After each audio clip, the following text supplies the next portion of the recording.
કાર્યકર્તા base party છે, વિચાર આધારિત ચાલતી પાર્ટી છે, શિસ્તબદ્ધ કેડર બેઝ ચાલતી પાર્ટી છે.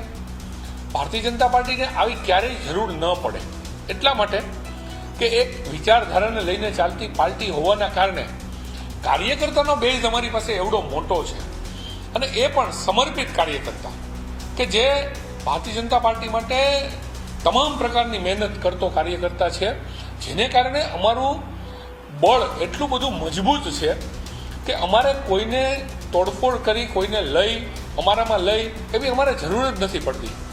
તો અમે તો એમાં માનીએ છીએ કે જલ્દી લોકોની વચ્ચે કેમ જવાય, સતત અમે લોકોની વચ્ચે રહેતા આવ્યા છીએ, અમે ફરી ફરીને સંપર્ક કેમ કરીએ, અમે એમાં પડ્યા છીએ, અમે અમારી લીટી મોટી કરવામાં પડ્યા છીએ. અમે તો ફોર્મમાં વાંધા પણ નથી લીધા, તો અમે આવું ક્યાંથી કરવા બેસીએ એ મને ખબર નથી પડતી. એટલે મને એ નથી સમજાતું કે કોંગ્રેસ પોતાનું ઘર સાચવવાને બદલે આવા આક્ષેપો કરીને શું સાબિત કરવા માંગે છે, મને એ નથી સમજાતું. એમને એમના કાર્યકર્તાઓ ઉપર ભરોસો હોવો જોઈએ, શું કામ બહાર લઈ જવા પડે ભાઈ. અમારી તમામ માહિતીથી અપડેટ રહેવા માટે જોડાયેલા રહો S9 ન્યૂઝ સાથે.